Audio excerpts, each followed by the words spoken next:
అందరికీ వైఎస్ఆర్ కాంగ్రెస్ పార్టీ వైపు నుంచి నా హృదయపూర్వక నమస్కారాలు తెలియజేస్తూ, జనవరి 1 దగ్గరికి వస్తూ ఉంది నూతన సంవత్సరం. దాని తర్వాత ఒక 13 రోజులకు సంక్రాంతి వస్తుంది. రాష్ట్రంలో ఉండే అన్ని మతాల అన్ని వర్గాల ప్రజలకు చాలా అత్యంత ప్రాధాన్యత కలిగిన పండుగలు రోజులు. జనవరి 1 కానీ, సంక్రాంతి కానీ, నిన్న పోయిన క్రిస్మస్ కానీ విచారించదగ్గ అంశం ఏంటంటే, ఈ ప్రభుత్వం వచ్చిన తర్వాత, కూటమి ప్రభుత్వం ఏర్పడిన తర్వాత అభివృద్ధి మాట దేవుడెరుగు, సంక్షేమం మాట కాకులెతగబోయినాయి. ఇంకా సంపద సృష్టి మాట అయితే పచ్చి అబద్ధం. సంపద సృష్టి పచ్చి అబద్ధం, అప్పుల సృష్టి. అక్షయ పాత్రలో నుండి సంపద పుట్టినట్టు ఇప్పుడు అప్పులు పుడుతున్నాయి. ఇవన్నీ ఈ ప్రభుత్వానికి మేము చెప్పే మాటలు చీమ కుట్టినట్టు లేకపోయిండొచ్చు. కానీ ఈరోజు ప్రొద్దుటూరులో జరుగుతుండే ఈ కార్యక్రమం తర్వాత అయినా కానీ, దున్నపోతు మీదైనా వాన పడితే అట్లా అనాల. ఈ సంఘటనకైతే దున్నపోతు చర్మం కూడా స్పందించాలా ఈ కారణానికైతే. ఏవి కారణం? ప్రొద్దుటూరు నియోజకవర్గంలో పురపాలక సంఘములో పారిశుద్ధ్య కార్మికులుగా పనిచేస్తూ ఉండేటువంటి నిరుపేదలు 12,000 రూపాయల వాళ్ళకి జీతం, రోజు 400 రూపాయలు.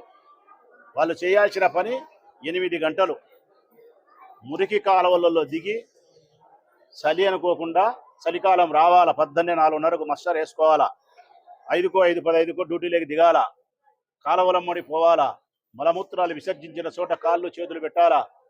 అందులో డాక్టర్లు హాస్పిటల్లో పారేసిన ఇంజక్షన్లు ఉంటాయి, గాజప్పులు ఉంటాయి, మరొకటి ఉంటాయి. ఇంజూరీ అయ్యేదానికి ఆస్కారం ఉంది. అపరిశుభ్రమైన వాతావరణాన్ని అంతటి కూడా పరిశుభ్రం చేసే క్రమములో వారి శరీరాన్ని అపరిశుభ్రం చేసుకుంటా, అనారోగ్యం చేసుకుంటా, ఆపదల వైపు ప్రయాణం చేస్తూ ఈ ఊరిని శుభ్రంగా పెడతారు. దీనికి వాళ్ళకి మనం ఇచ్చే వేతనం 12,000. ఆ 12,000తోనే వాళ్ళ భార్యకు, పిల్లలకు భోజనము, సంసారము జరపాల. ఈ గుడ్డి ప్రభుత్వమే ఈ కసాయి ప్రభుత్వం. దీనికి హృదయమే లేదు ఈ ప్రభుత్వానికి. 5 నెలలైతాంది ప్రొద్దుటూరు పురపాలక సంఘములో 95 మంది పారిశుద్ధ్య కార్మికులకు, 25 మంది నగరదీపిక మహిళలకు 5 నెలలైంది జీతాలు ఇయ్యక. ఒక్క నెల 12,000 రూపాయలు జీతం రాకపోతేనే ఆ పేదరిక కుటుంబానికి అంగట్లో సరుకులు ఇయ్యడు, ఇంటికాడికి వచ్చి రద్దు చేస్తాడు. ఒక ఖర్చు కాదు, అన్ని బంద్ అవుతాయి. అట్లాంటి 5 నెలలుగా ఇయ్యకపోతే ఏమి తిని బతకాల వాళ్ళు? అప్పులోకి ఏం సమాధానం చెప్పుకోవాలా? జీతాలు తీసుకుంటే వాళ్ళు లక్షలు తీసుకునే వాళ్ళైతే తీసుకుంటున్నారు. 12,000 రూపాయలు ఇచ్చే పారిశుద్ధ్య కార్మికులకు 5 నెలలుగా జీతాలు ఇయ్యని ఈ ప్రభుత్వం శర్మాని కంటే కానా కష్టంగా ఉంది.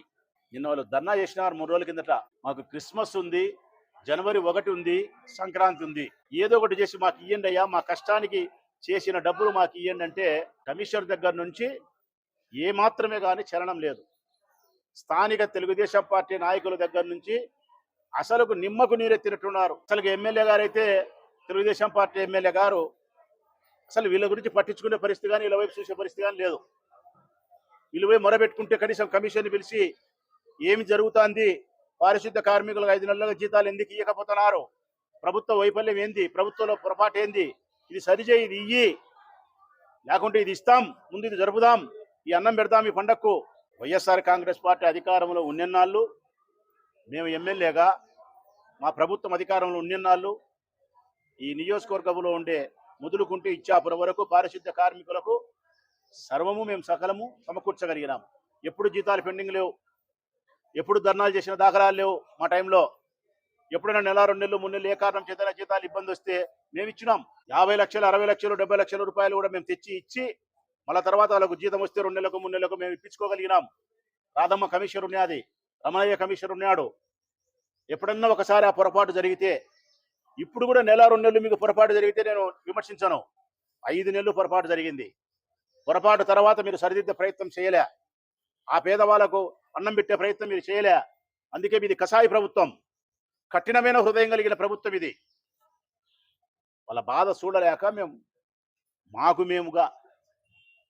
మేము కూడా ఆర్థికపరమైన కష్టాల్లో ఉన్నప్పటికీ మా వాళ్ళు చెప్తా ఉంటారు, మనం కూడా అధికారాన్ని కోల్పోయినాం, ప్రభుత్వాన్ని కోల్పోయినాం, ఎన్నికల్లో కోట్ల రూపాయలు ఖర్చు పెట్టి పోగొట్టుకోగలిగినాం, వ్యాపారాలు లేక డబ్బులు లేక ఇబ్బందులు పడే పరిస్థితి ఉంది, వడ్డీలు కట్టుకోలేని పరిస్థితి ఉంటే ఈ సందర్భంలో మళ్ళా మనం ఇతరులకు సహాయం చేయడం సాధ్యమవుతుందన్నా అని అడిగినారు. నేను అప్పుడు చెప్పిన మాట ఒకటే మా వాళ్ళకు, మనకు డబ్బు లేదమ్మా, వాళ్ళకు బువ్వ లేదు. మనకు డబ్బు లేదు కానీ బువ్వ ఉంది, వాళ్ళకు బువ్వనే లేదు తల్లి. డబ్బు లేని మనము బువ్వ లేని వాళ్ళకు బువ్వ పెట్టే ప్రయత్నం చేయాల్సిన బాధ్యత ఉంది. కనీసం మనకు ఆస్తులో పాస్తులో ఈ బుద్ధి కాకుండా రేపో మాపో ఎప్పుడైనా మన ప్రాబ్లమ్స్ సాల్వ్ అయ్యేదానికి అవకాశం ఉంది. వాళ్ళ పరిస్థితి 365 రోజులు బ్రతికినంత కాలం ఇదే జీవన పోరాటం. మా హృదయం అయితే చెలిస్తుంది వాళ్ళని చూసినప్పుడు. వాళ్ళని చూస్తే మాకు అత్యంత గౌరవం. ఇంతకుముందు చాలాసార్లు చెప్పినాం, ఎగతాళి చేసినారు. ఏమని చెప్పినాం ఇంతకుముందు?